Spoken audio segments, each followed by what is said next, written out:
Hello.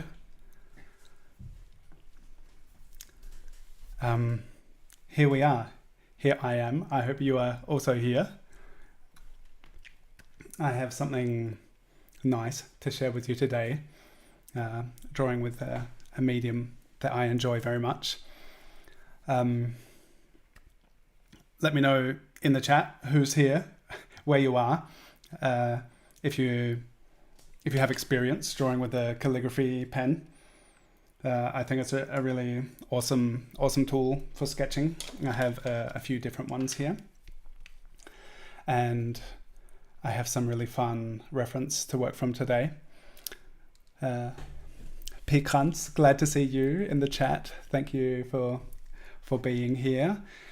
Yeah, I'm really looking forward to hanging out and sketching with you. Perhaps you've seen the recent sketches that I posted of the Sandman on Instagram. Karen, welcome from Kentucky. I'm in Göttingen in central Germany, and I really love these pens, so I'm excited to... Oh, cool. Hilda and Donna are here. Lisa, hi. Lovely to see some friends in the chat. Der Gries is auch dabei. Awesome. Nice to see your name popping up over there. I'm going to... Hi, Kati.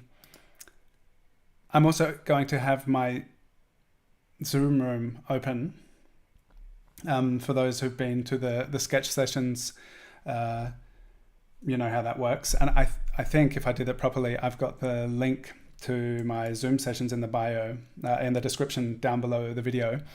And if you would like to sit in the same room with each other, based on the last live stream I did that way, there wasn't a lot of conversation, but it was just nice to be able to look over and see, oh, there are some friendly faces drawing there together. So if you would like to, hopefully I'm going to be able to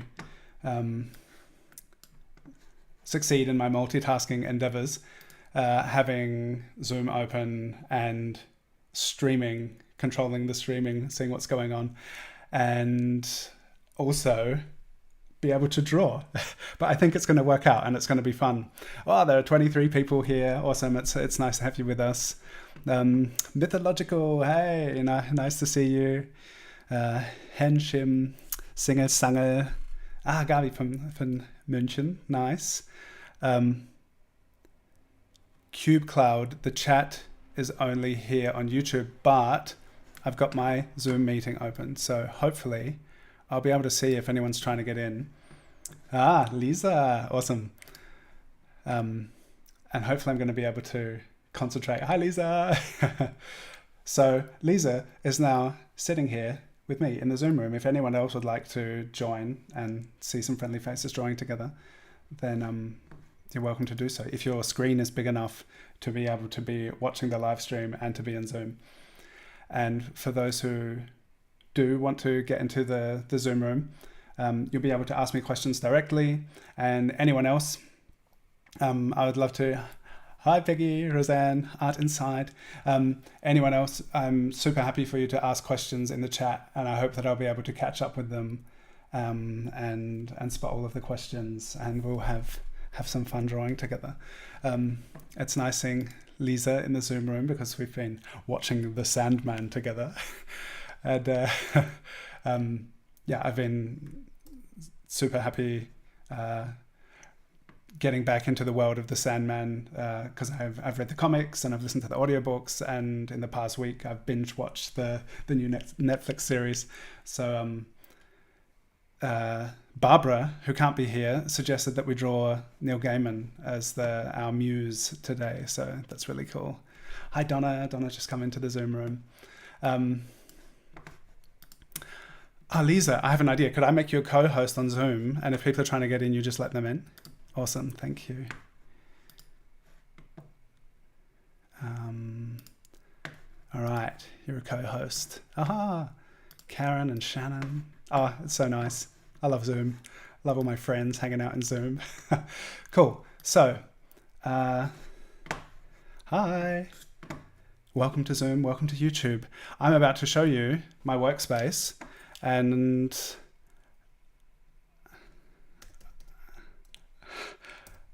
now I can hear myself talking in Zoom.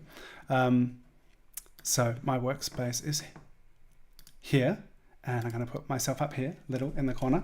And this is my zine that I created for my class, which is now live. It's really great to see the work that people have been doing from this class. This is a Calligraphy Pen Portraiture class zine, just like this live stream. And I thought that this would be a nice opportunity if anyone has questions about the pens, or if people want to say what kind of pens that they have, what they're working with, then now's a good opportunity to do so. And I thought we'll be able to try out a few things. So you can see I'm also working at this size. This is like what size is this? It's like A6, I guess, because it folds out. I'm like zoomed in super close. I wonder if I can,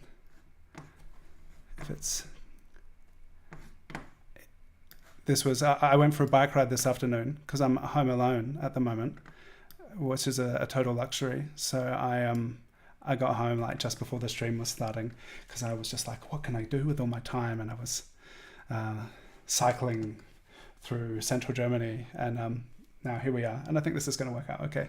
So this is Lewis. This zine, this class is full of artists who I have met either on social media, in my Zoom classes as well, and it was really nice drawing some friends for this class. So yeah, hope everyone enjoys this. Mythological, I have not forgotten you, and I greatly appreciate all of your comments and interaction on YouTube, and we've just kind of settled back, or gotten back from our vacation, and things are going to start rolling again now. I'll be drawing a lot more, so let's start the drawing fun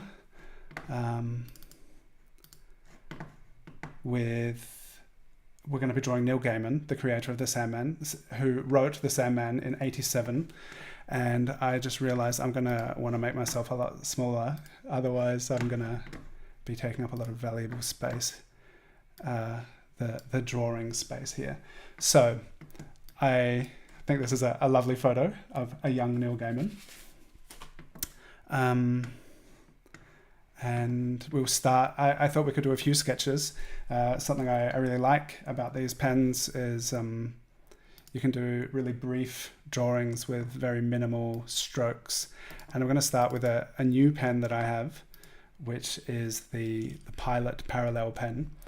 And this is quite broad nib on this one. It's like 3.5 millimeters or something. And I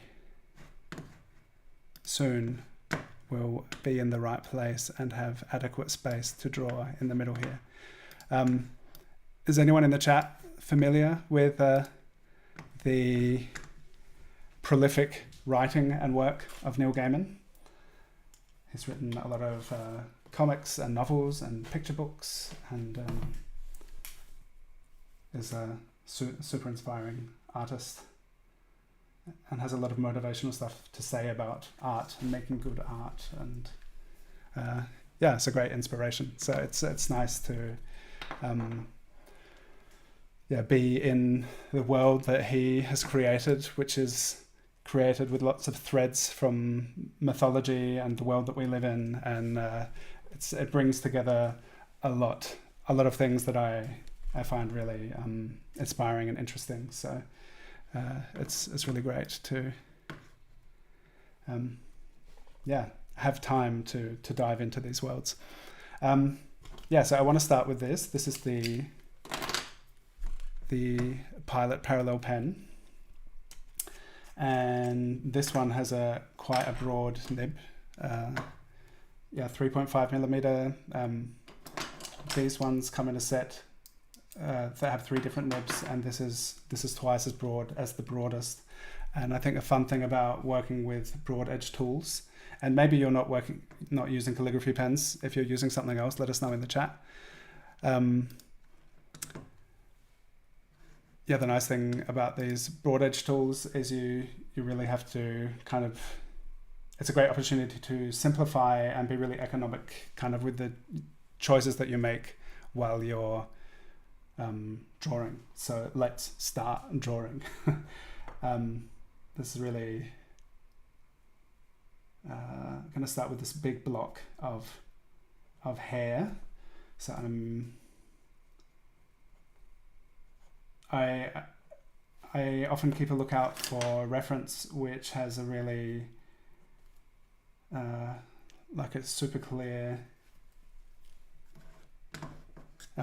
light and shadow structure, because I feel like it's something that translates really well to, particularly to ink work, where you work with big blocks of light and shadow, but also in more subtle media, having really clear and strong reference is something I greatly appreciate working from.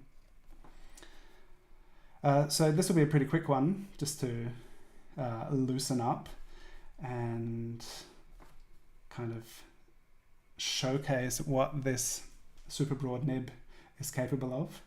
It's really fun, the line variation on this one.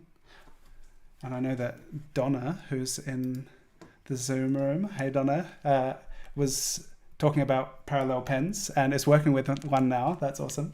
Nice to see. It looks even bigger than my one. And yeah,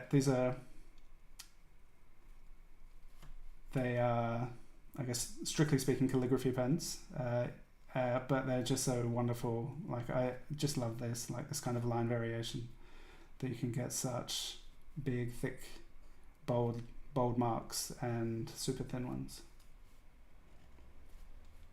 With the same tool, I like being able to stick with one tool I can mix it up a bit as well. I'm also capable of changing things, but I just like how simple it is, just having one tool to work with.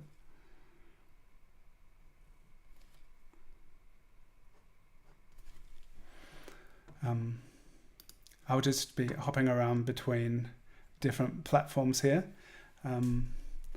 See if anyone's leaving any comments, because I'm super curious what you're working with.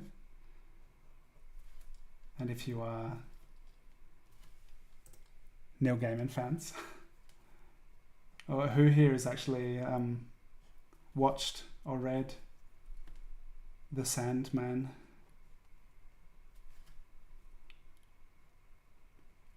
Yeah, so the comic originally was published in '88, and it's really cool to see how it's been adapted for the contemporary world in the series. And I think it's a great thing, like incorporating so much mythology into his work. Mythology is just so timeless and like always relevant. So it's I think that translates really well into the contemporary adaptation of The Sandman as well. Dealing with dream and death and all these fundamental issues that all of us kind of share.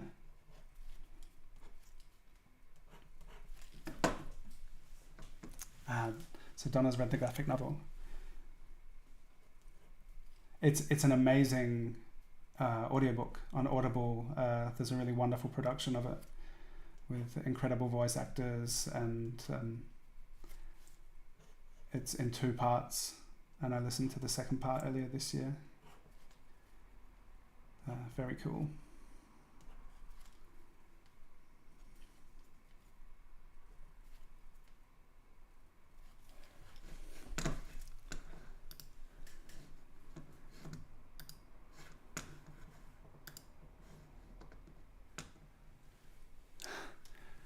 Mechanical pencils are cool too. What Neil Gaiman story have you read, Shannon? We have there's a really lovely book called Instructions, illustrated by Charles Vess, that incorporates elements from lots of different fairy tales, and it's kind of instructions for life, a lot of good advice as taken from these fairy tales. It's really cool. And another nice one called Blueberry Girl.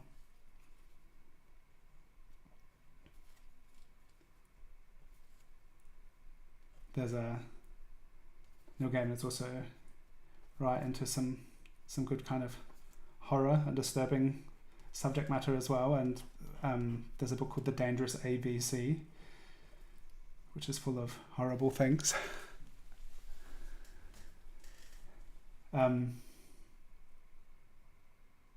There's the Graveyard, is it called The Graveyard Book?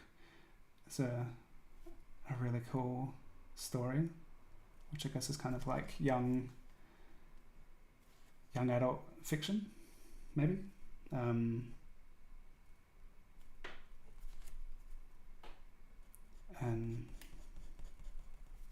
The Ocean at the End of the Lane, Coraline. I can't remember the names of all the things I've read.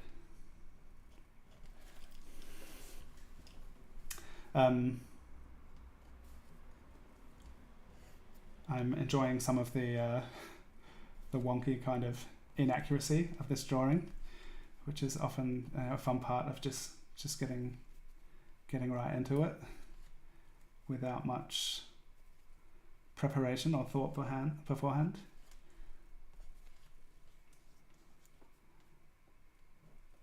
It's a really nice photo to work from.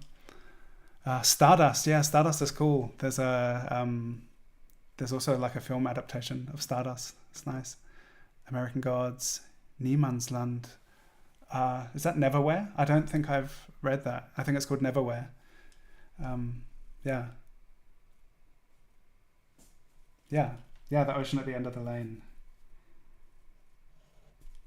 It's a nice story. Here, I feel like I'm almost kind of done with this first quick piece. Just wonder if there's places where I can push the line quality a bit.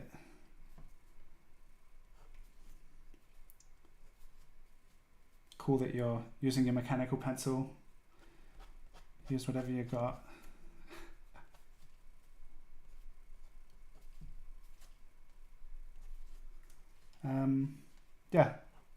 I think I'll leave that at now. I squashed the hair down a bit. I noticed I was about to start drawing out of frame.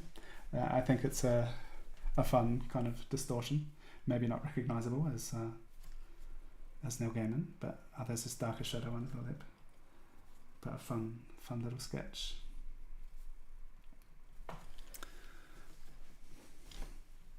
And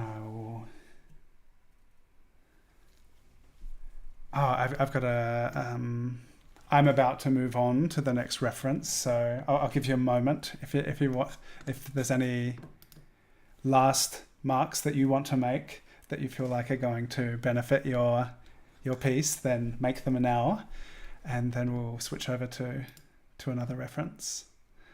Another one which has some really strong shadows, which I think is going to be fun to draw from, and fun with these some really bold mark making. All right, so I'm gonna do it now. Hopefully I bring up the right one. Not that one. That's a complicated one. This one.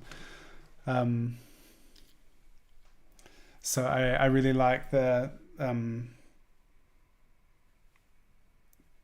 super strong shadows in this one, and it's gonna I feel like so I'll just talk a little bit about these pens and why I love them, which you may already know, may have already heard or just witnessed, but what you can basically see here like this kind of mark, even though it's not a super important part of the portrait, I just love this kind of line variation and the way that we can move and twist the pen as we're drawing to create like really, like that's one line, but with all this twisting and variation, you can just get such a dynamic quality to these lines, and it's something that I really enjoy.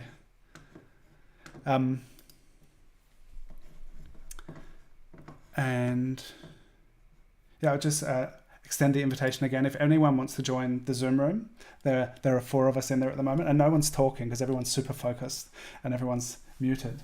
But it's nice just having you there, knowing that you're drawing along. And now let's draw this. And so I think this one, it would be cool to kind of do it in like the shadow shapes rather than drawing the outline of the shapes, to just kind of get right into like with the line variation to create these forms. So just starting at the left corner of the mouth, and I think exercise that I really like is like trying to draw these forms and shadow shapes in as kind of few motions as possible.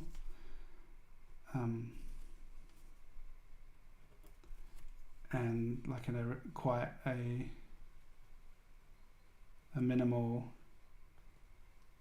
and also a quite efficient and fast way of drawing. It doesn't have to be fast, but it's like if you take care with the decisions that you make with just a few marks, you can get some really interesting results. Oh, I've like moved over out of frame. If anyone has anything along the way that you'd like to say or ask, feel free. And but you're probably all super focused and just drawing. Or if you're doing something else, like I don't know, eating popcorn, reading a book, and just hanging out, listening and watching, then I just did the thing that I said I was not going to do because I'm busy talking. Like drawing these outlines, I actually want to focus on creating these shapes without that their framework of putting those lines down first. Because sometimes the way I kind of structure these drawings is to do, rather than doing a pencil drawing, it's still possible to do a preliminary drawing in ink and then to kind of expand and elaborate on the ink and to fill in shadow. But I think it's a really interesting exercise to to just start with blocking in shadow, and it really gets us looking, focusing on the shapes as we draw them.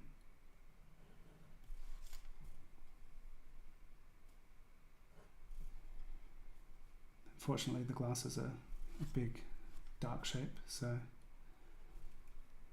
I think I put that first mark a bit higher than I kind of intended, but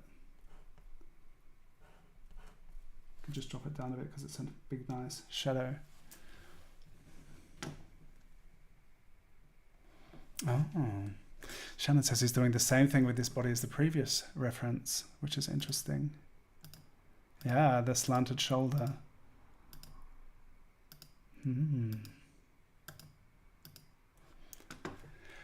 It was interesting looking up reference because a lot of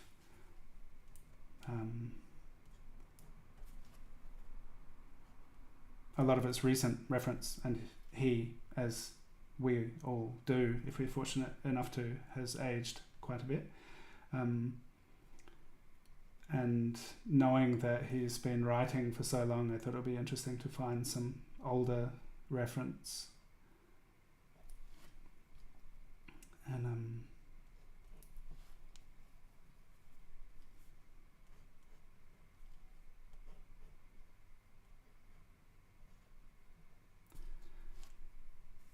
we went to the Edinburgh Book Festival like 8 years ago, and Kira was teaching she works at university, my wife, and she was teaching. It was kind of like a class trip that her students went to Edinburgh, as did she and some other people from her department at university. And this the Edinburgh Festival was really amazing and parallel to the Fringe Festival and the International Festival. It's also the Book Festival. And Kira got to go to a talk by Neil Gaiman.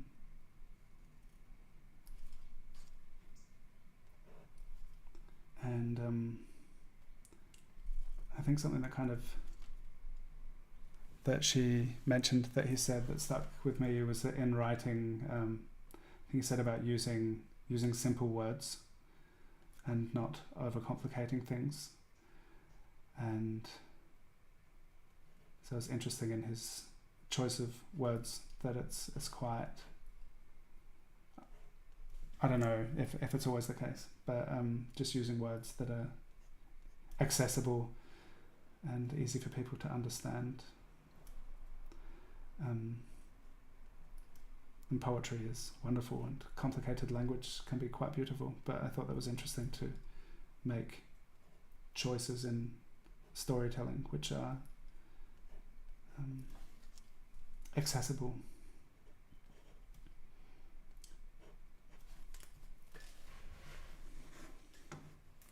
Hi, Ineke Matthijssen, that you're in Hungary. Are you Dutch? Because it sounds like a very Dutch name. Nice to have you with us.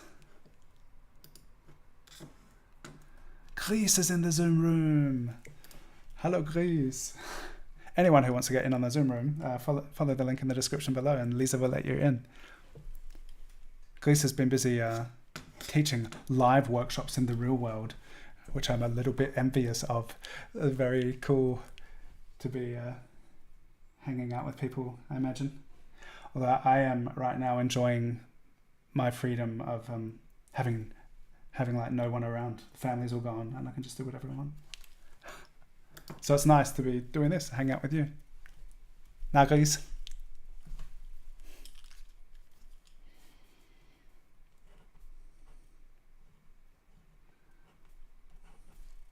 I haven't been not seeing anyone though with my free time. I, for the first time in a long time, was making music with a friend because he had an idea that maybe there's a village picnic or breakfast tomorrow where I live, and he was like, hey, do you want to play didgeridoo? And I'll play hurdy-gurdy. So maybe tomorrow we'll make some music. Maybe we won't. Maybe we'll just hang out and eat brötchen with the people from the village. I don't know. See what happens. Hi, Helena. Welcome to Zoom. It's quite quiet in the Zoom room, but it's nice to see you all there. All these lovely, focused, sketching people.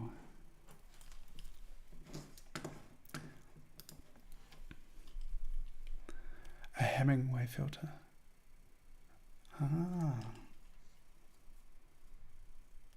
Shannon just said in the comments that there's a Hemingway filter. You can copy your writing into it and it will simplify your writing for you. That's amazing.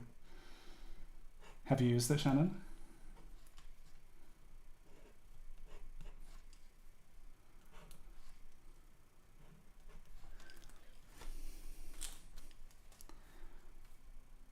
Okay, apart from the hair now, I feel like I'm coming. I've drawn most of what I wanted to draw, and we can anchor it a bit with the collar below and put in that cool gesture, just that line to indicate his kind of body language and pose there. But yeah, you can see here like just the life and the variation of these marks. I think is really fun to draw this way.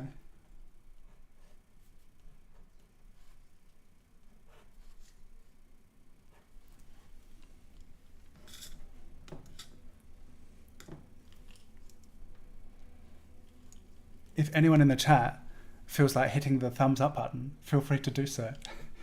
It's always good for the algorithm to be active in the chat and hit the thumbs up button. So feel free, because then maybe YouTube will be like, oh, people are interested in this, and maybe some other people will be too.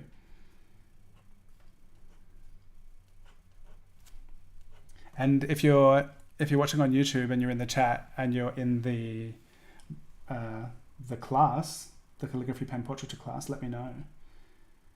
I've really loved just the past couple of days seeing people uploading their work from the first lessons, and some people have even been binge watching the lessons and getting right into their zines, which is just awesome to see.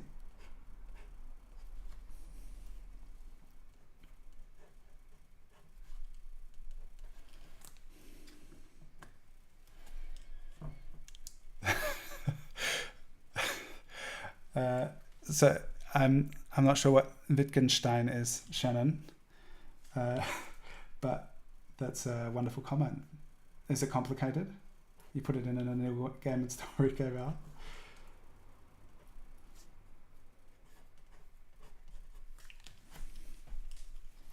I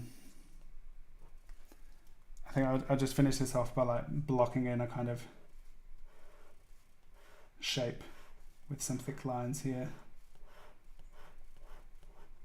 which instantly turns it like into a cool kind of composition, just with that the weight of this sweater or whatever it is he's wearing, balancing the darkness of the hair. I think is really cool. And I'm about done with that one for now. I'll have a drink and let you finish if there's anything you want to add to yours. And now, as I'm taking a little break, would be a perfect time for you to ask questions while people maybe want to finish and catch up with their drawings. Put questions in the chat, or if you're in Zoom and want to ask me something, feel free to unmute and ask away.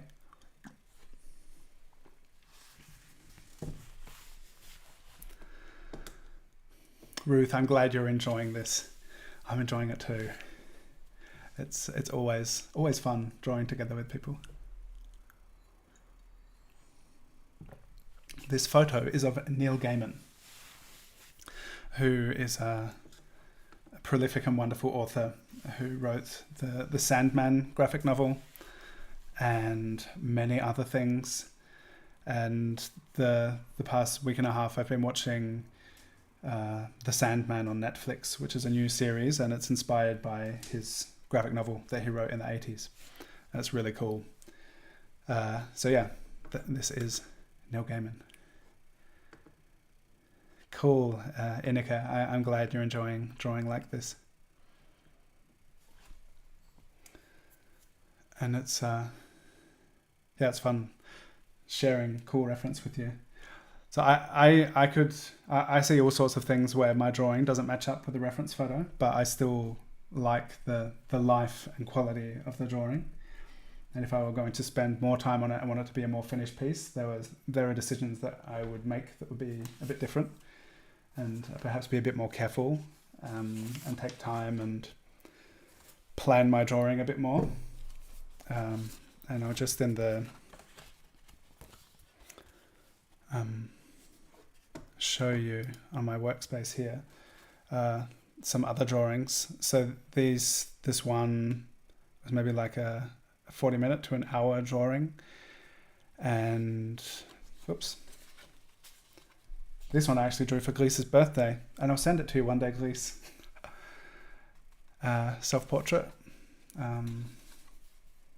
This is a sketch for a friend, Justus, who's also in the zine, and from my latest Patreon lesson, Margojata. And these ones are a bit more accurate than this, But this is, I think, doing an exercise where you're just focusing on kind of copying or representing shapes and just focusing on the variation of the line quality. Sometimes it's fun to just draw something and it doesn't matter if it looks spot on and accurate.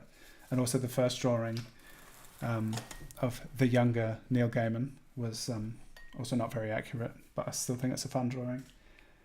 We'll draw another one now, and I think I may make it a bit more of a careful drawing.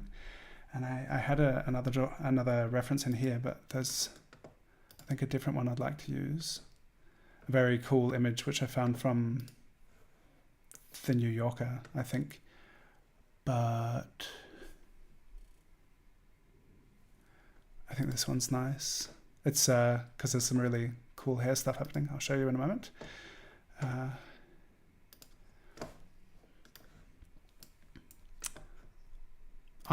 If anyone's interested in streaming, I'm using the software OBS to put this all together. And you can access all sorts of different files, different inputs from your computer. This is the other drawing reference I was thinking of drawing, and I think it's an amazing photo. And maybe I'll draw it anyway. It's such a strong image, but I really like this one. I like both of them, but this is a bit softer, and I think a bit more how Neil Gaiman looks now. But I just love this photo. Oh, so cool. What an amazing portrait. So this is the next reference we'll use, and I'll be a bit more careful as I commence the drawing on this one. And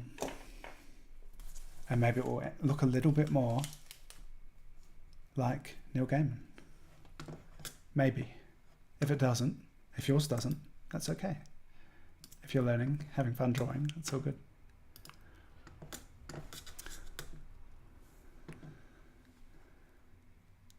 Oh, cool, Inika. I'm glad you're going to join the class. That'd be great.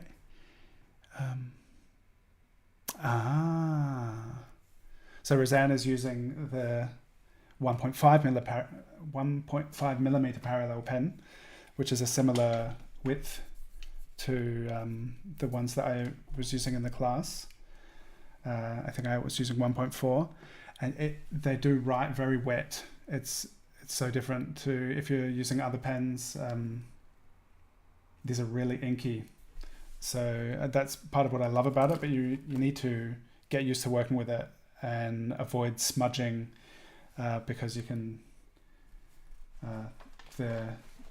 quite a lot of ink comes out, and so it's really wet on the paper, and you need to strategically draw so that you don't smudge too much. I'm going to work, I'm wondering, should I work into this corner or should I give myself more space? I am drawing on Hahnemühle Nostalgie paper.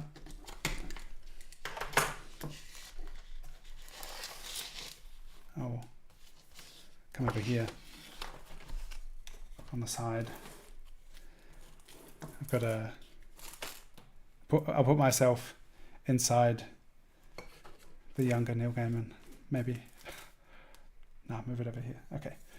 And now I will use the Herlitz calligraphy pen, and I have a 1.4 millimeter nib. So this is the same nib that I used during the Calligraphy Pen Portraiture class. So everything I drew in this is with this pen and with this ink. And this is a Faber-Castell. So this is what the ink cartridges look like from Faber-Castell and Herlitz. They are almost identical.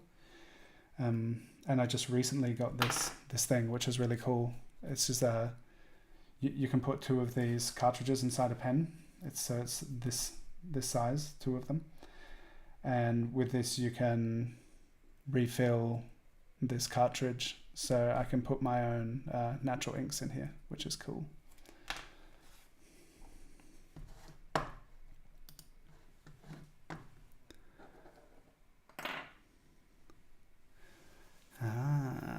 Karen's using a brush pen. Whoops, what is the pen on the right? Which pen was on the right? Was this one? This is a stick pen. I can also draw something with that to show you. This is cut from an elder branch, and I also make natural inks, and this is a super broad nib, so I could do a sketch with that. That could be the final thing that we'll do, just to show you some of the line variation with that. So it's similar to the parallel pen, except it's much bigger, and that's really cool. Making your own art supplies. So I think this is 3.4. This is maybe like a centimeter. Yeah, really big one.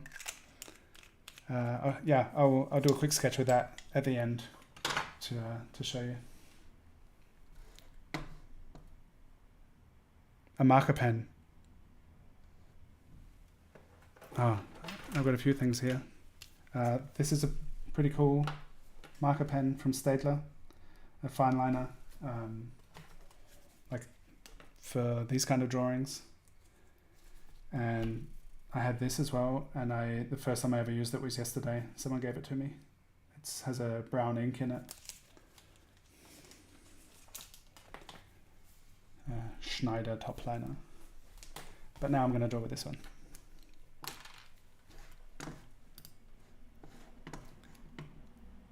Okay.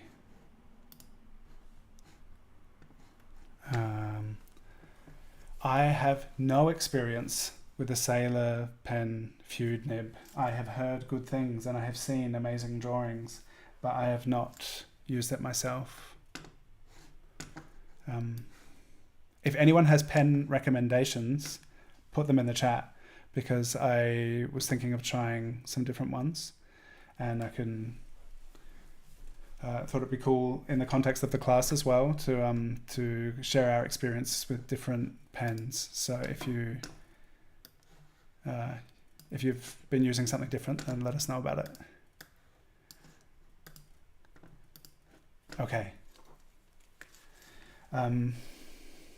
So I have my reference on my iPad right next to the paper, and I'm going to draw.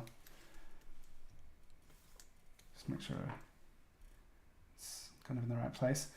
I'm drawing like in a one-to-one. So I've got the same size on my reference as how I'm going to draw it on the paper, and I'll just put a little mark down so I know if I'm drawing out of frame and you won't be able to see it. And it helps simplify the measuring of the drawing if you can go straight from,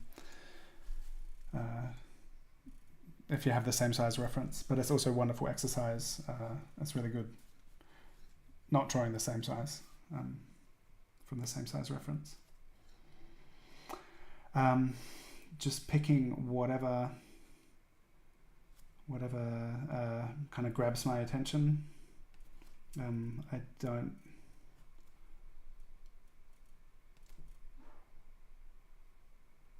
don't kind of have any rules for where to start a drawing from, and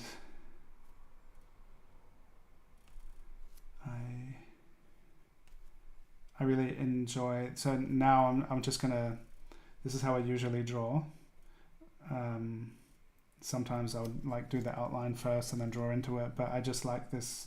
I enjoy this process of just like puzzling things together.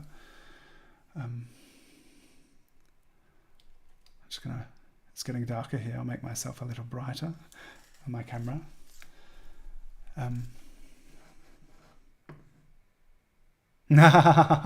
Lewis, hello, welcome. Lewis thought I was drawing together with Neil Gaiman. I wish. Maybe someday in the future. I did write to him, and I didn't expect him to write back and ask if I could just say, I just said I greatly appreciate his work, and I'll be drawing him, and I hope that's okay. Oh, it would be so cool if I had Neil Gaiman here and we were chatting But we have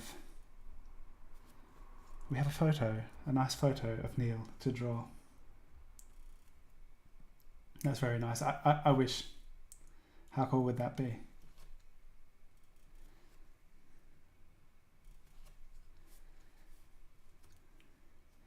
So with this kind of way that I'm drawing at the moment,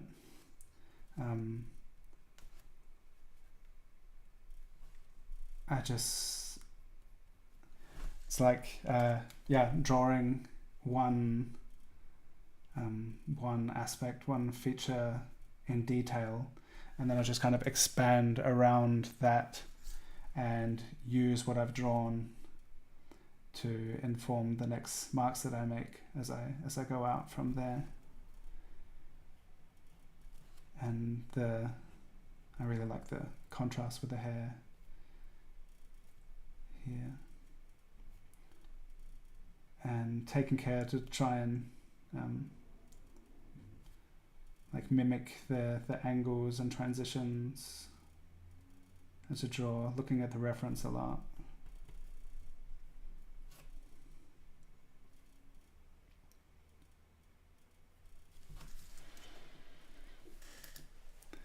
If anyone here has a personal connection to Neil Gaiman and would like to, you could just let him know that I'd be super keen to hang out and chat with him and draw. That would be cool. Maybe one day. Just looking back up here, that Donna made Neil look like Mick Jagger. That's cool. And Ruth started the first lesson in the course. That's awesome. Lewis, by the way, who thought we were drawing Neil, is our first muse for our first lesson in the course. So it's nice to have you pop into the chat here, Lewis. Thanks again for your reference photo.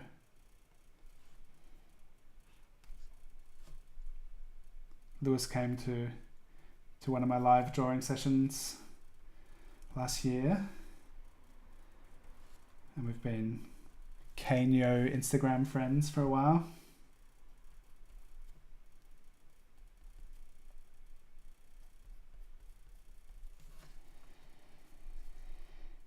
Here with these shadow shapes, which are not as intense, just do this hatching rather than blocking in a super dark shadow.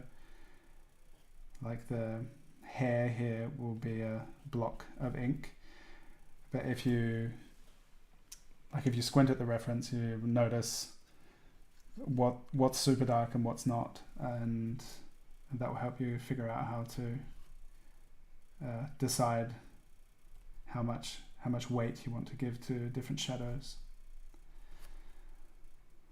And the shadows around the nose and the eyes, you could make the stylistic choice to just block them in, but I would like them to be a bit more subtle in my drawing.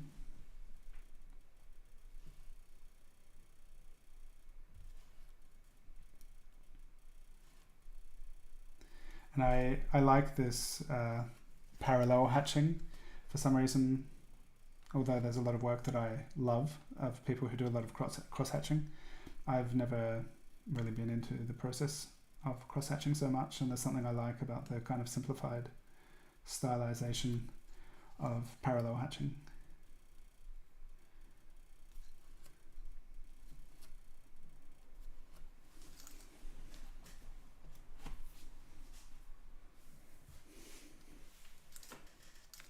Hi Mythological. Thanks for tuning in. It must be late, right? In India right now.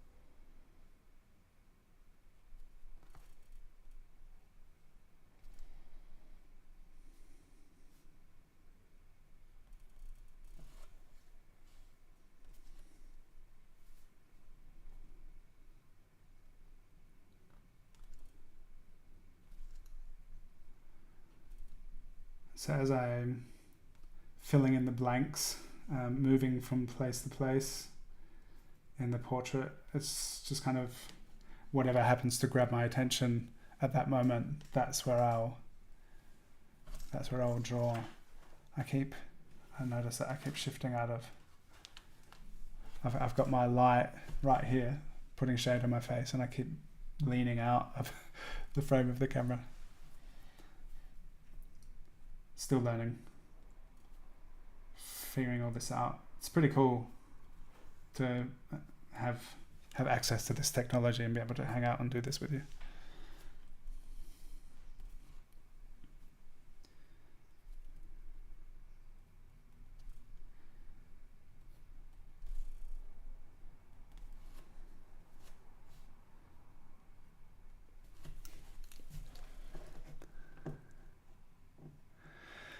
Yeah, Lisa. Yeah, it's so Lisa and I draw together like every week, and we hang out together and draw a lot. Lisa just said in the comments that it's fun watching me, because usually we spend 2 hours a week together, 4 hours this week because you got to come on Friday as well, and but that's all. The live sessions that I host, usually these regular ones, Tuesday and the first Friday of the month, it's learning by doing, and everyone just does their own thing. We draw each other for 2 hours, and there's no tutorial involved. It's just the practice, and draw lots and lots of faces. So it's it's different. I can imagine it's quite a different experience. Nice to have you here for it, Lisa.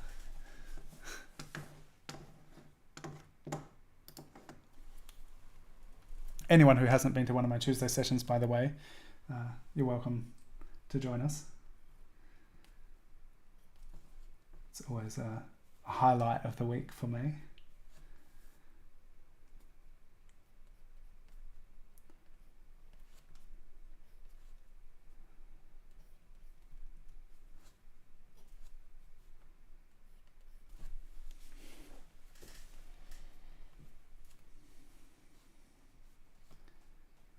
Checking in now. I want to move on to the next eye, and to make sure I start it in the right place, there are a few places where I feel like it's particularly important to get it right, because there are certain things, if things stretch out a bit and if the hair is kind of not in the right place, it doesn't really matter too much. Stretching out can be maybe a bit much, but like putting the eye and the mouth in the right place, it can do so much for the likeness and whether it looks like a human.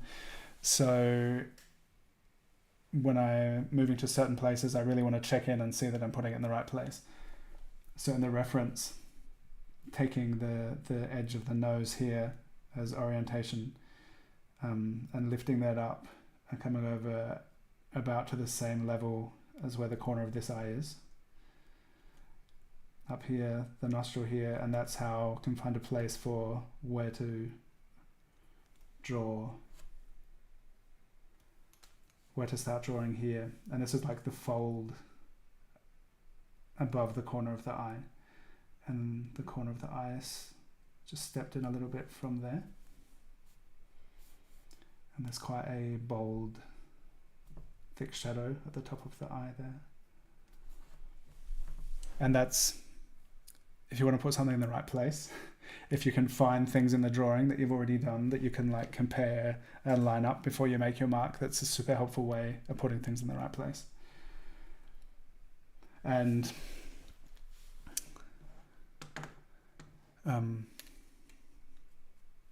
that's like, there was a mention of the grid in the first lesson, with this tutorial with Lewis. We started with like a grid, and I used to work that way a lot, but this way of just looking and comparing things and puzzling things together has replaced the grid for me. It takes a lot of practice and a lot of kind of faith to keep going, and but I feel like it's, for me, it's a liberating, enjoyable way of drawing, which is not as structured, but still has a lot of discipline and learning involved.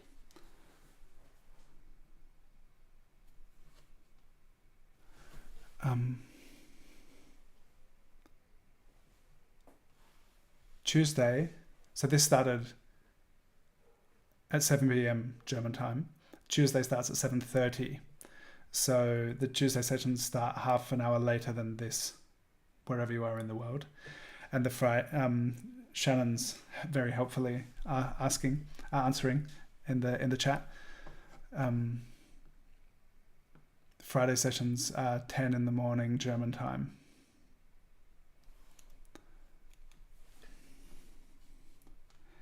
And the link is in the description below. And if you would like to join, you can bookmark the link, or you can come back to this video. You can watch this video again and again and again if you like. And the link will always be there. I also have it in my social media. I have Linktree, and if you click on that link in my bio, it will also direct you to my Zoom room, which you could also join now if you like, to silently sit and draw with a couple of friendly faces.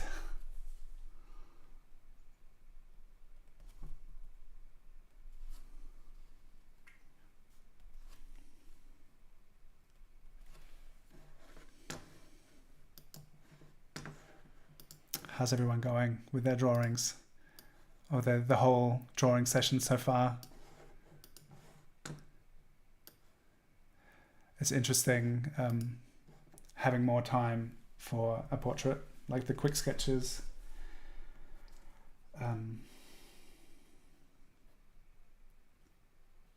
So different if you can, when you just kind of get into it and kind of don't take as much care as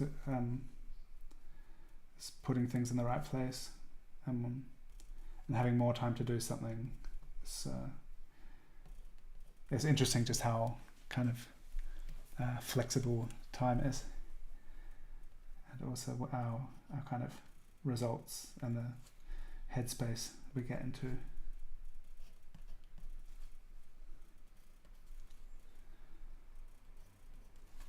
And if I weren't talking all the time, it would probably be a very meditative process.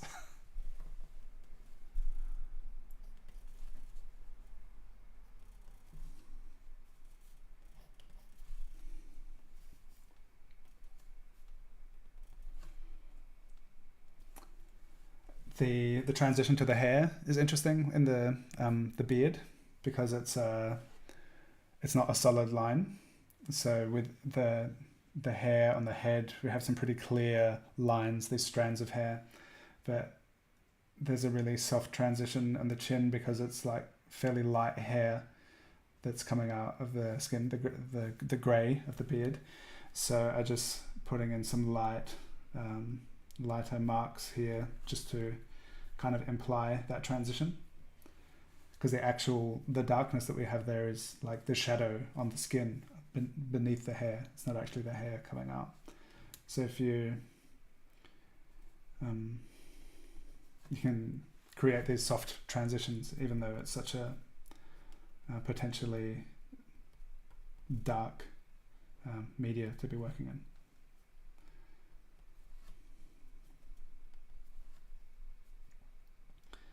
And here on just thinking of the idea of transition from the light to shadow, the top lip as well. And just a few little marks can imply this form and give it a kind of authentic feel to it.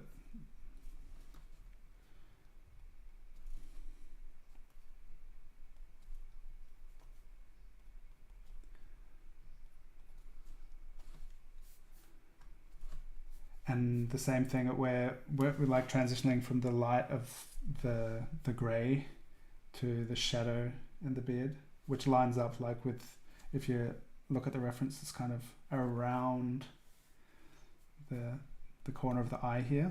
So I could bring it in a bit tighter. I was going to start here, but looks like it's more like here.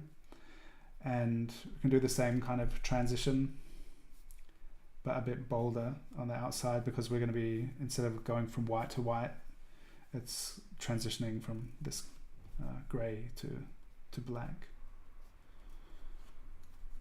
And then beyond that, we can really start blocking in some shadow.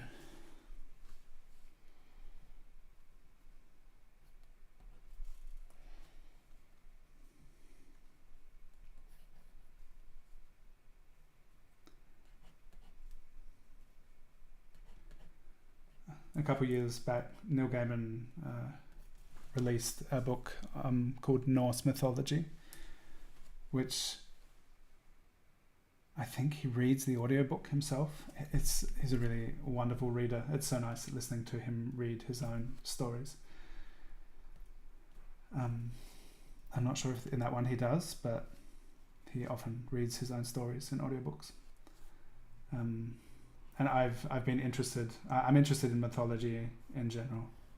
I have been for a long time. So it was really cool to hear his retelling of Norse mythology.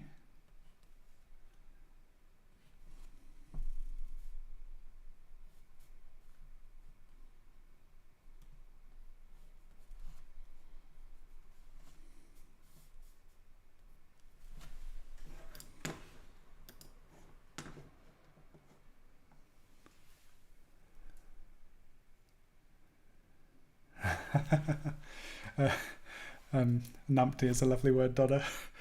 Donna has just written that it's very different to sketch from a photo on the screen, and you could save it to your iPad and draw from the iPad.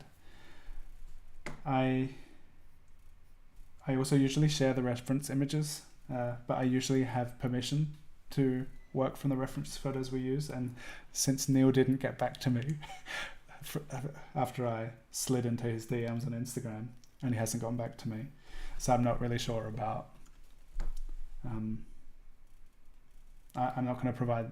I guess I could link the websites that I found these on, but that's a bit late for now for you drawing live with me. But I could do that for future viewers.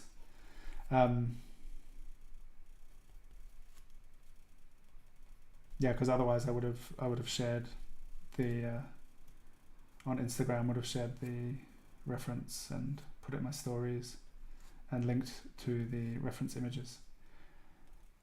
But since they're not mine, but I'm very thankful for the people who took these amazing photos.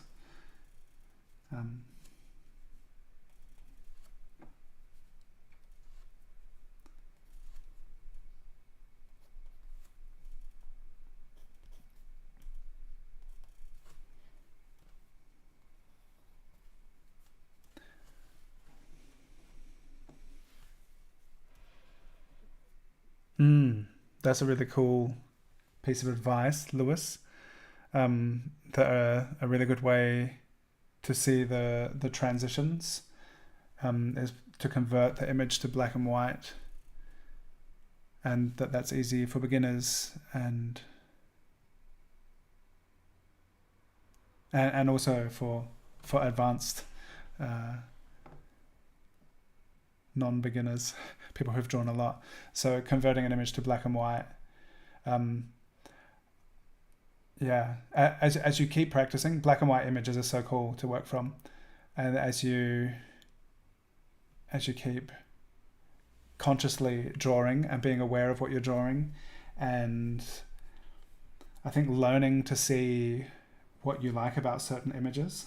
Like I know that I get excited when I see certain kinds of reference, and because I think, this would be really cool in ink, or this is something I'm gonna enjoy drawing.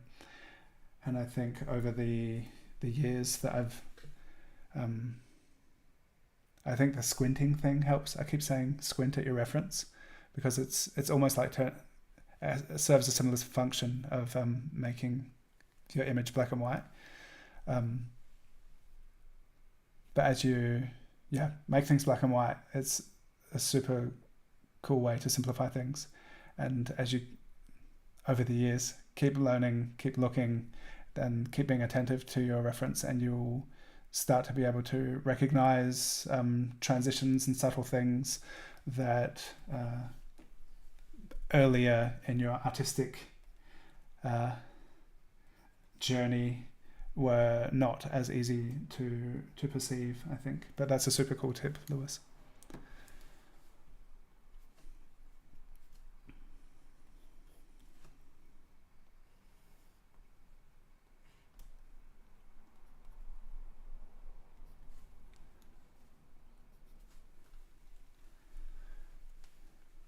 I like the shape of this sketch at the moment, without the back of the head and the ear. It's just like this kind of wedge portrait. I'll keep drawing, but I just like it how it is right now.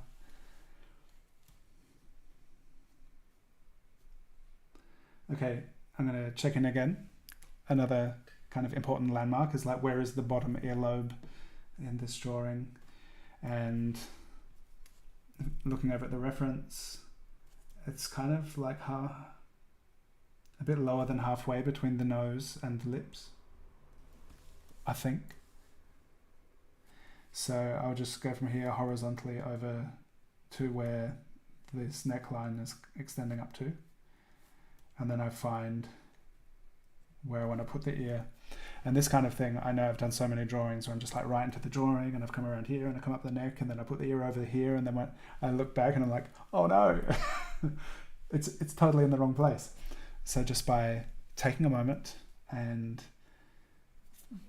finding your place within the reference, then you can, with everything that's established so far, we already have so much information that has been drawn here, then you can find your way, find where you want to put that mark. And I still often put ears in the wrong place, and I will notice like, oh, that's a bit, that big is too big or too small.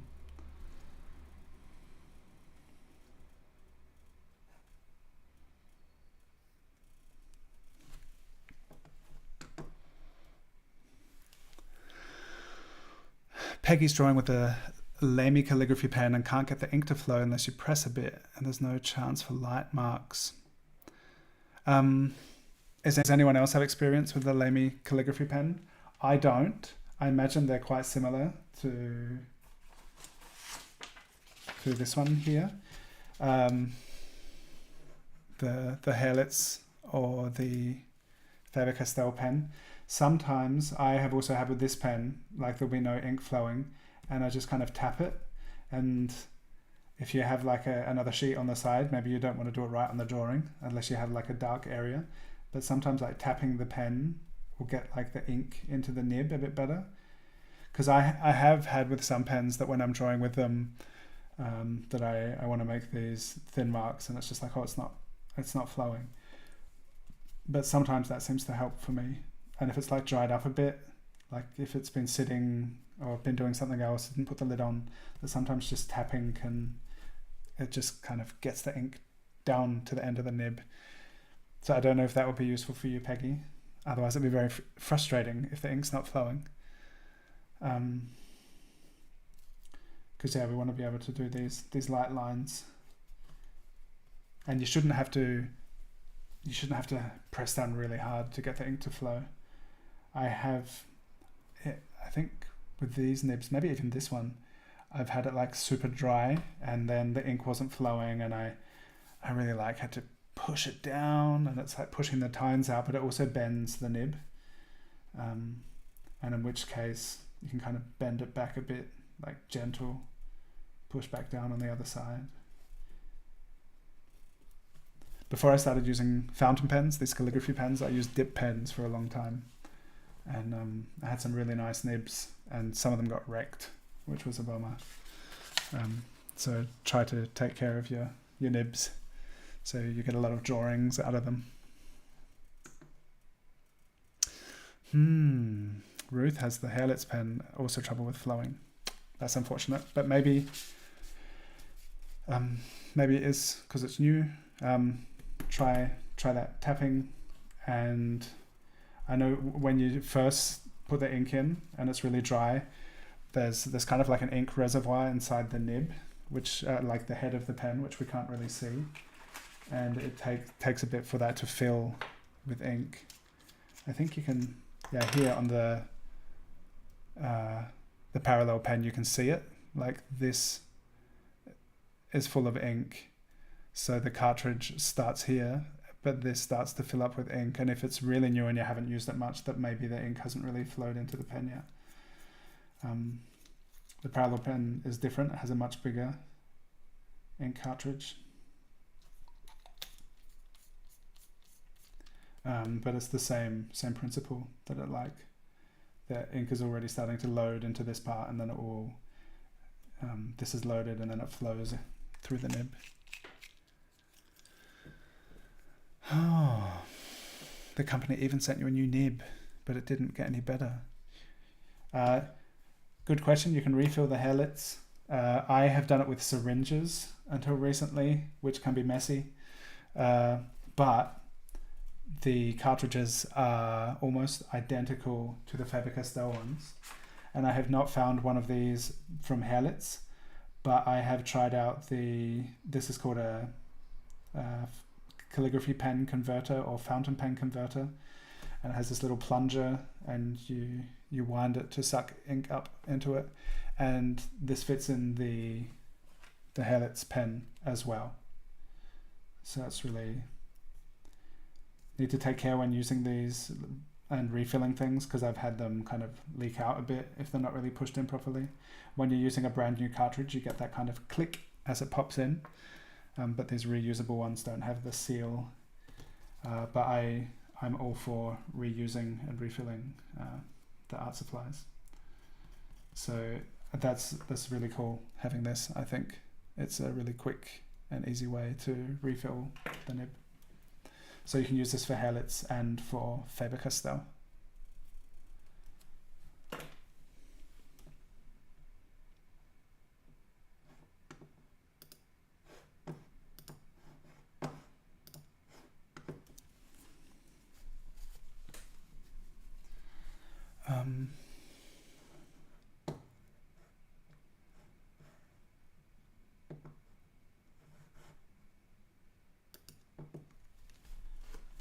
I'm gonna shift over a little bit here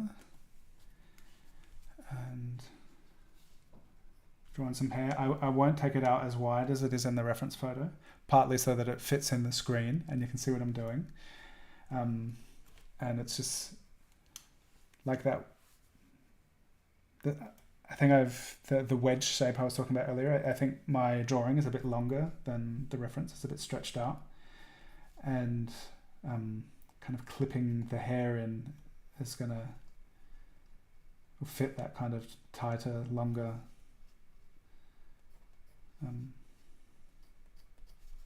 shape.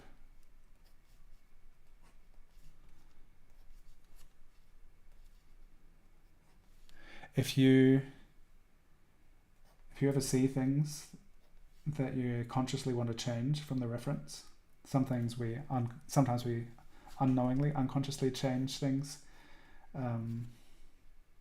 which is fine. Like there's the old phrase, don't be a slave to your reference. But sometimes we see things and think, oh, I think this might be interesting for my drawing if I make it a bit broader or a bit thinner, and I think it's interesting to intentionally push things sometimes in a certain direction, which is also referred to as designing your drawing or painting.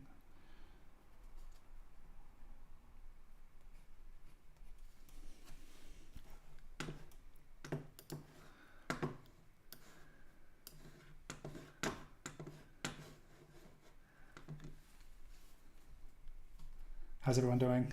How are you, Lisa and Karen? good. That's good. Did you watch the new episodes, Lisa? Yeah. I love the story with the cats. In the audiobook, I just really enjoyed the telling, and I thought it was so interesting to the story told from the cat's perspective. So I was so glad that they made that like as a additional story.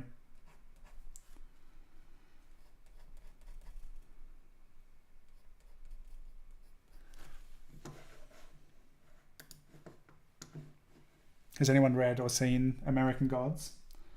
That was another story that I really liked. Like the idea of that when people moved to the Americas, that they took their beliefs and their gods with them, and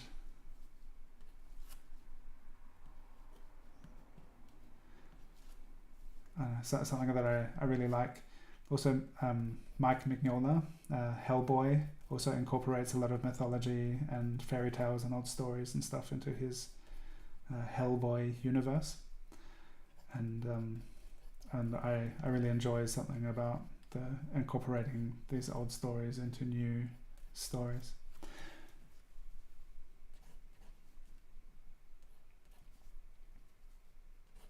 And personally, growing up in Australia,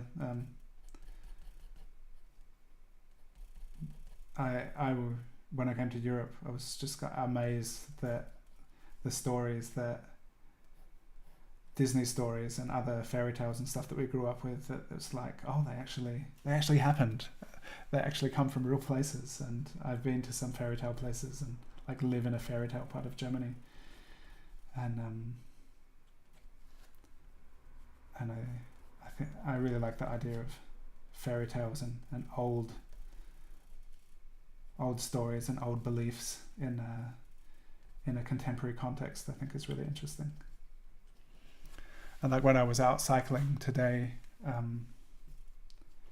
I found a spring, the Negenborner Quelle, and it's just, there's these big moss-covered rocks in the forest, and there's water coming out at the base of these rocks, and there was like an information,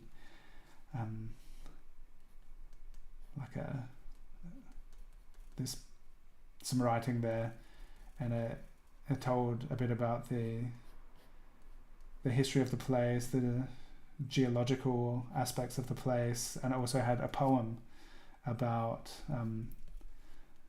the nymphs of this spring, and I thought it was so cool that the sign was incorporating history, geology, and mythology. I thought it was really cool.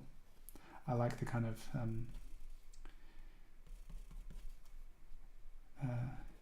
companionship of science and mythology, that they can be good friends.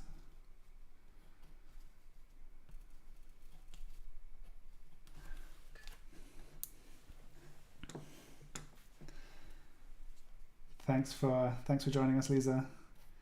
It was nice having you in the Zoom room. I feel like I'm almost finished with this. How's everyone else doing? If you haven't hit the thumbs up yet, then maybe now is a good time to do so. And if you are going to share, for anyone doing the new class with the zine, you can share in the Facebook group, but I would also invite you to share on Instagram if you're posting there, and then you can use the hashtag drawingwithdylan. And for a lot of, mostly the Tuesday sessions, but for a lot of live sessions that I do, there's a hashtag that people use when they're posting stuff.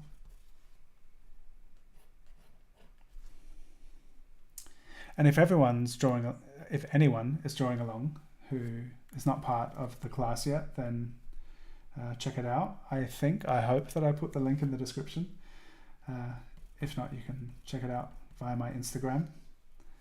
and it's hosted on the Kara Bullock Art School, and I'm super happy that Kara invited me to teach at her school, and really excited about sharing the zine format with people too, because it's just so much fun. So it was such a fun idea that this style of drawing with the calligraphy pen combined with making a zine, I think is a really nice combination. Cool, Inika. I would love to have you join on Tuesday. It's super fun. You're very welcome.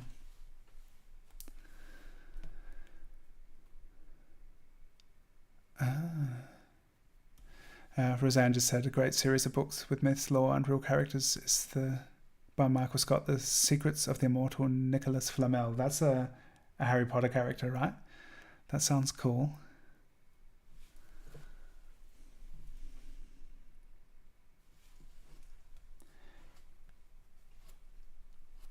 Peggy, did that tapping of the pen, has that been able to help at all?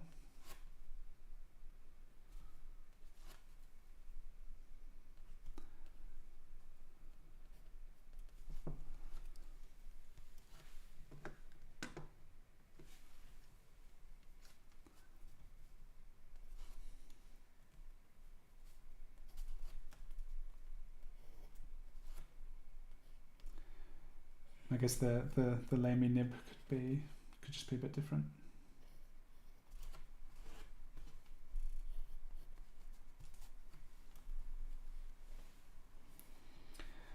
This shadow area, it's like this side of the face, the neck here, I'm going to fill it with some parallel hatching. It is quite dark in the reference photo, but I don't want it to be so super dark, so I'm just going to put some fairly loose and light hatching in here.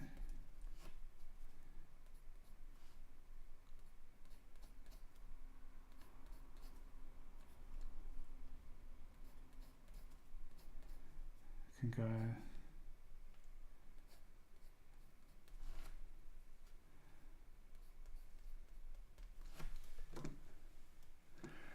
Helena, the Tuesday and Friday sessions of Zoom, Fridays at a different time, and there was a while, about 6 months last year, I was doing it every week, but Friday is 10 a.m.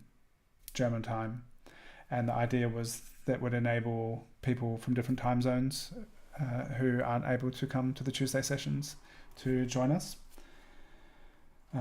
But it turns out mostly Germans join anyway, so a lot of which is cool. I initially thought it'd be cool to draw with my family, and sometimes my sister and my dad come and draw with us as well. So it's a different time slot. Wherever you are, if you're awake at that time, you're welcome to join either. So that's the only difference. So I guess the difference is maybe different people will come to the different sessions, but otherwise it's the same. We hang out and draw each other for 2 hours. If you can't join for 2 hours, just come shorter. And if you don't want to be drawn, that's fine too. You don't have to be drawn if you don't want to, but it's fun just drawing each other. I think I'm done. I could block in the jacket and the t-shirt. Maybe I will. Maybe not quite done. If there are any last questions, any questions people would like to ask, now could be the time as I hatch in the rest of the jacket. Some of this is still wet, so I don't want to just kind of go over and smudge it. So I'll use this piece of paper as like a shield. And just check if I'm drawing out of frame a bit. That's okay. And I was wondering if I should switch to the parallel pen. It would be very... I'll try, why not? I feel like it'd be very kind of dominant with such a broad nib. but it will be faster, an efficient way of hatching.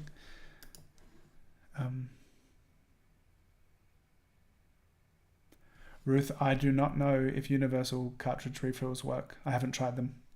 But if you try, let me know. I don't even know what a universal cartridge refill is. So I'm not sure. But if people are trying out things, learning things, especially if you're in the class, share it in the class or share it in the comments of this video, because so we can learn together and learn from each other.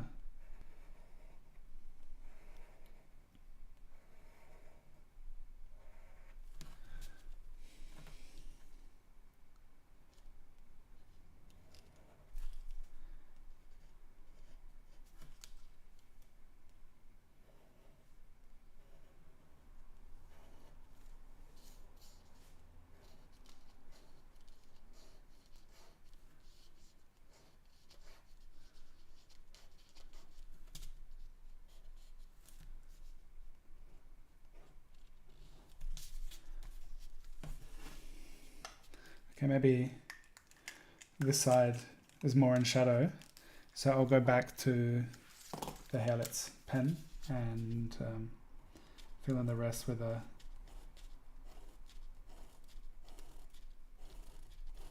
thinner hatching. It will gives kind of imply that it's interesting because both sides are very dark, and it's always an interesting challenge. How do you convey kind of subtle differences with ink?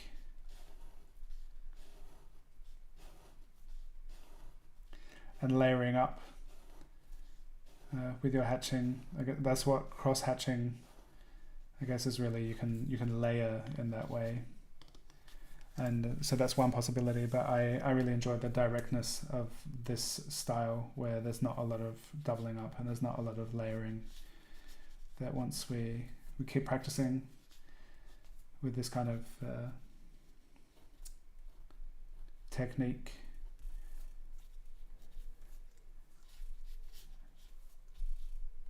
and there are other mediums that I enjoy using where I love layering, like ink wash. It's really cool to do layers, but I really like the minimalist kind of feel of this kind of the graphic quality of this line work. That might be it.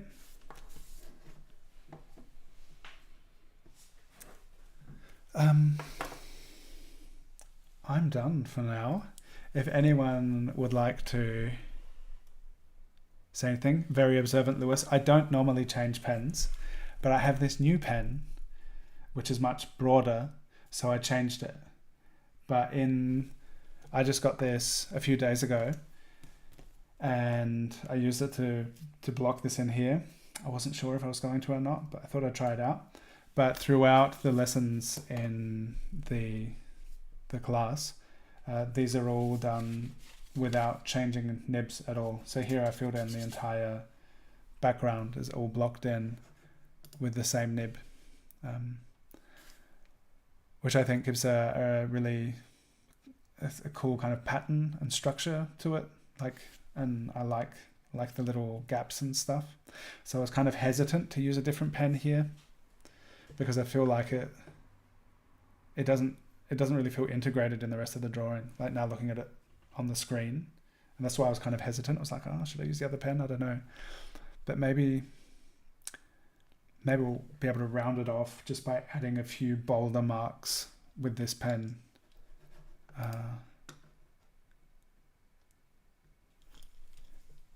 Yes, we have been drawing Neil Gaiman. Thank you very much, Neil Gaiman, for all your prolific creative output in the world.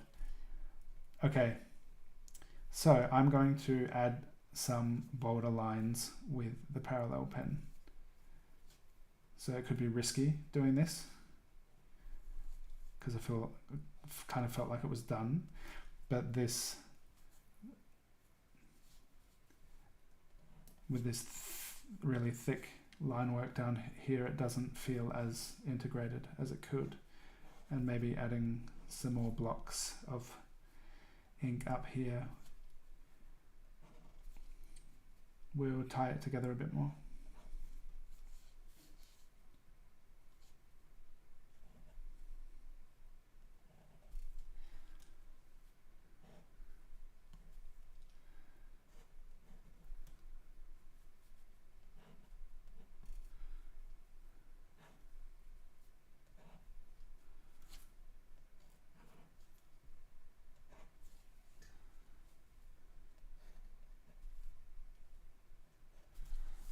If you're watching this and are not yet subscribed to my YouTube channel, I'd love you to do so. Make sure you subscribe. There will be more live streams, and I'm going to be sharing some ink making videos soon. I have a couple on my channel already because I like making natural art supplies, and soon I'll be making a new, or remaking perhaps, acorn ink tutorial. I've done it a couple of times already, but I don't have one on my channel.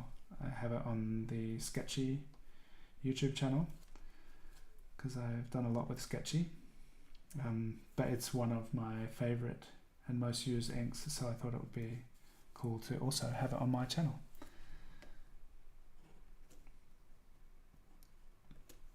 And I'm part of the reason I'm really excited about this new thing is that I'm going to be able to use my own inks that I make myself in there, so that's cool. I have in the past used a syringe to refill the cartridges, but this is a bit more efficient.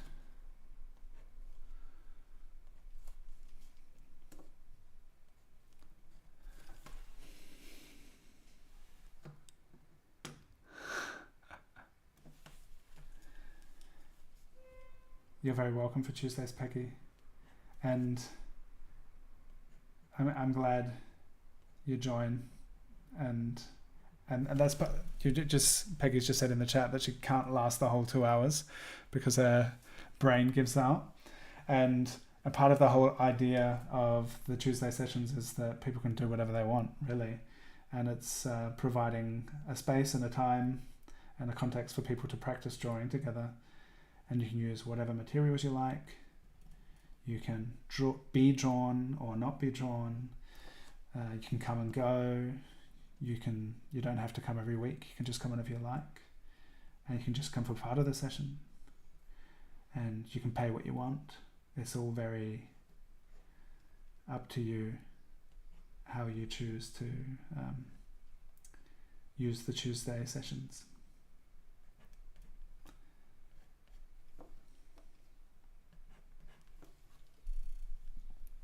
I think this is cool, adding some heavier lines to this. Thanks for pointing that out, Lewis, about using a different pen, because I was like, I'm done. And now I'm like, oh, I think this could be a little bit better. So I'm glad that I've gone back into it with the broader nib, because I definitely feel like it's like a more unified drawing now. Like just this little section in the corner, I felt like it doesn't really belong to the rest of it. But just by adding a few carefully selected heavier lines,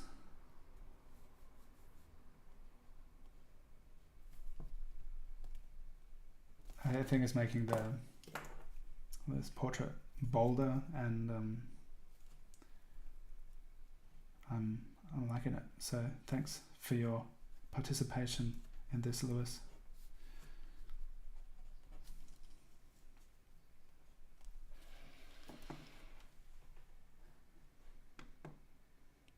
Yes, Nancy, it is acorn and walnut season. It's the most exciting ink making time of the year, I think, because the first inks that I ever made were walnut. Walnut was the very first, and the next was acorn ink. So I'm really looking forward to to sharing some more of that, because they're just such wonderful dark inks. A lot of natural inks, it can be challenging to get them really dark, but they can also be beautiful and subtle. But I really enjoy about walnut and acorn ink that they're really inky and really dark, which is great for this kind of work as well. I have really bold, can make bold choices with the ink. Yeah, Karen, I'm glad that you like the addition of the darker ink as well.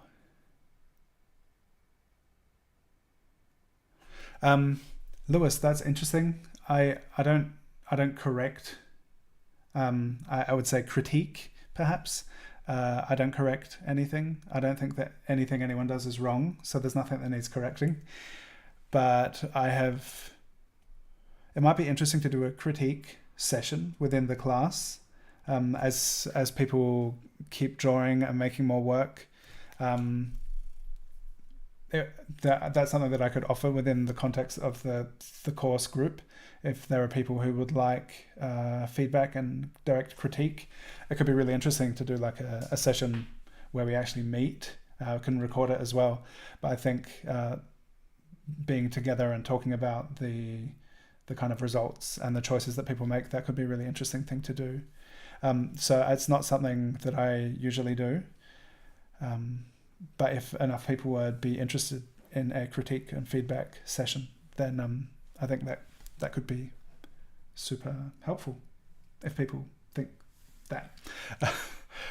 Ruth, this I think is a 3.8.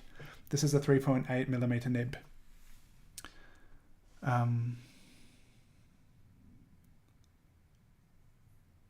Oh, Helena. I can ask Kara about it. Kara handles all of the stuff in the Facebook group, letting people in, and or you could write to Kara bullockart@gmail.com, and she'll let you in. Because I don't see what's happening in the background of the Facebook group and stuff.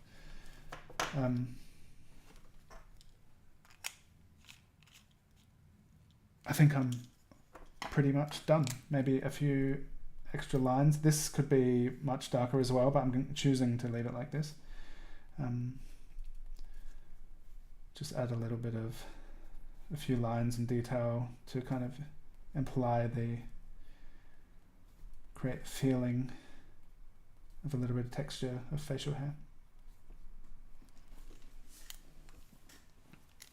Cool, Karen. So you're interested, 2 people interested in a critique session. So yeah, that could be a cool thing to do. I think I'm done. We've been at it for a while. This has been a long live stream, and I'm super glad that 17 of you are still here. If you haven't hit the thumbs up yet, please do so, and subscribe to my channel if you haven't yet. And yeah, that's pretty much it. If you would like to join the course where we create this zine together, and I go through shape, line, light and shadow, and bring it all together in this class, then check out the link in the description below. And if you'd like to buy me a coffee, you can also do that at a link in the description below. I hope it's in the description. If not, I'll add it. And please come and join my Tuesday sessions. They're so much fun. And I'm really curious to see what you've all drawn. So if you are sharing, please use the Drawing with Dylan hashtag and tag me on your posts, because I'd really love to see what you've done. And I'm very grateful that you've been here drawing with me today. So thank you so much.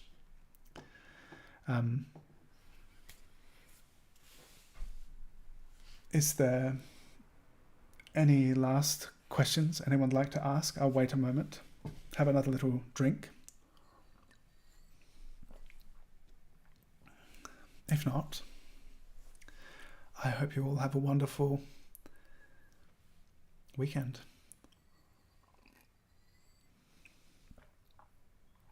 Lewis, I did not cross the ink lines during the process of creating the portraits. I mentioned earlier, I don't enjoy cross-hatching so much.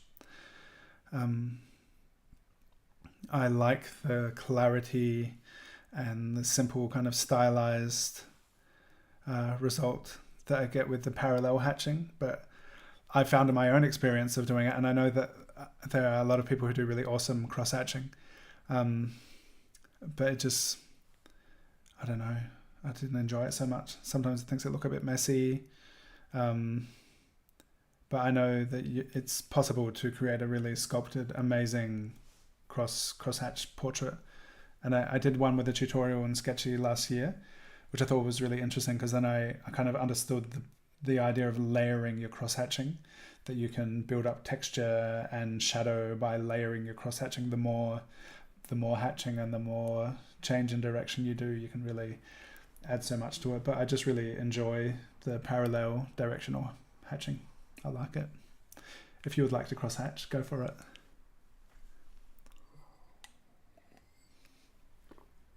Cool, Ruth. Have fun in the class, and anyone who's in the class, I hope you're having a great time doing it, or if you're about to start it, then I hope you enjoy and get a lot out of the sessions. Shannon, you drew. Cool. I can't wait to see what you drew, Shannon. What you drawed, what you drewed. I hope you get a lot out of my drawing sessions and what I have to share with you, and I'm really happy to be able to pass on the things that I've learnt and connect to all of you. So thank you, have fun, happy creating, and have a wonderful weekend. Until next time.